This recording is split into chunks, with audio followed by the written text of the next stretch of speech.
Wise people invest well when the going is good, so that when the going gets bad, you're able to survive the bad years. And so this association has survived because you invested well. And that is how come you have survived through different governments, different parties, different political regimes. And I'm sure that Cocoa Coffee Shareholders Association will survive forever. Abusua Endra, the nation builder, Ora John Dramani Mahama, any a Ghana Farmers Association. Abusua Ekushiai.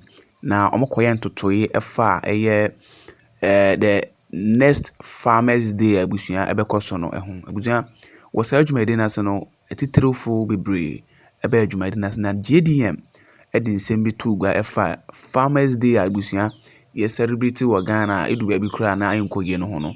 Abusua GDM akasa afa ho. Yɛntie no na abusua kyerɛ wadwen ɛfa video yi ɛho. Association is not an association that is new to me. I have worked closely with this association from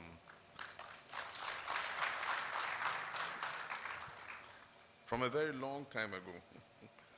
And I've known your past presidents, including the current president, Alaji, the man with a woman's name, Alaji Agata, Alaji Bukari. You survived through thick and thin. And you survived because you are wise people.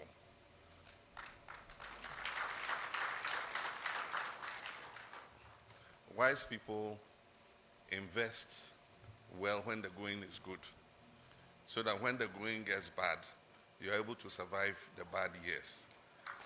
And so this association has survived because you invested well. And that is how come you have survived through different governments, different parties, different political regimes. And I'm sure that Cocoa Coffee Shareholders Association will survive forever. I remember that at the time we did the last syndication, the syndicated banks asked us to take some additional money to pay down cocoa bills that were owed to the Bank of Ghana.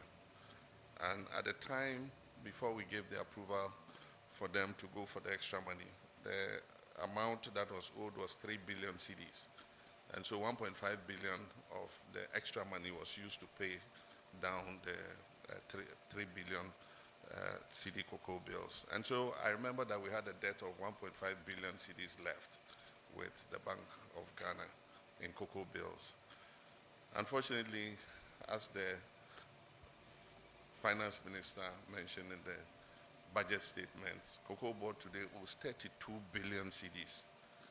And you're supposed to pay 9 billion by September. I hope you're getting ready to pay that money. That is all money that should have gone to farmers. Unfortunately, we're using it to pay debts. Production is down.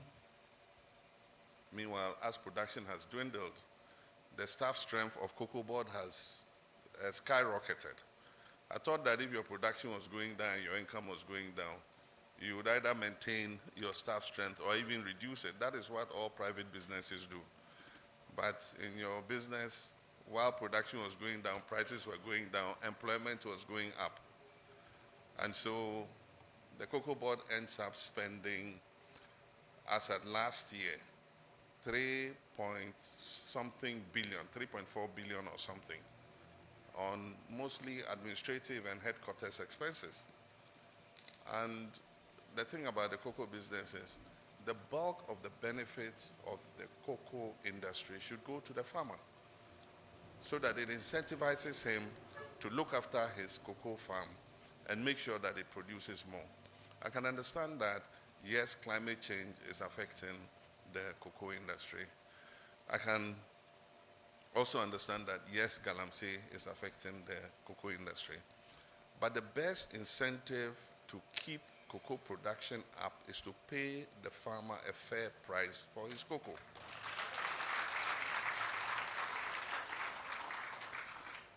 Because even though some of the galamseyers force the farmers of the land, there are also some farmers who voluntarily give up their cocoa farms for galamseyers to come and produce gold and share the gold with them.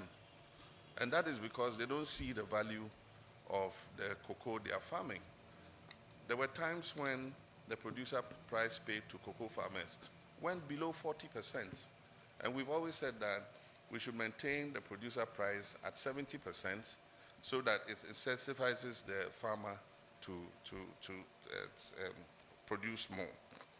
In the first 4 years, there was virtually no increase in the producer price. And we kept saying, at least adjust for foreign exchange loss, because the foreign exchange had always continued to slip. And so if even the international price remains static, the cocoa farmer should get more cedis, because if the foreign exchange has moved from 4 cedis to 6 cedis, then it means that in CD terms he's getting less.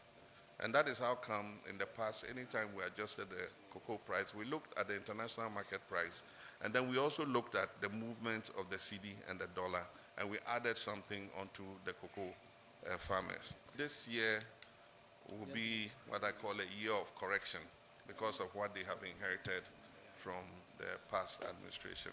He spoke about the rollover. Money was taken for cocoa but could not be supplied in the past cocoa season. And so 333,000 tons debt of cocoa was handed over to them. And so in this year's production, they must pay the 333,000 tons, which was sold, as he told you, at $2,600 per metric ton. And so what is available to them is the difference between 333,000 tons and whatever might be the final figure of this year. And so this year will be a year of correction so that we can bring the industry back on track. But so far they've done well. They've been able to ship at least above 200,000 tons to pay for the debt of last year. We have to make sure that people are not cutting down cocoa trees to mine gold. Gold, you mine the land, and once it's mined out, the land becomes useless to you. But if you plant cocoa on the land, every year it will yield revenue. Every year it will yield revenue. And a cocoa tree can last 30 years or more and produce money every year. So it makes more sense to leave that gold under the ground and rather depend on your cocoa tree than to mine the ground and make it useless to our children and our children's children. And so I'll encourage, and I was saying that maybe we should pass laws that prevent people from cutting down cocoa trees for mining.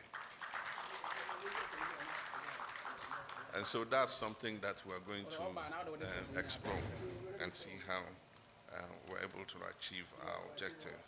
The spokesperson for the association spoke about the Bupetia Nut factory.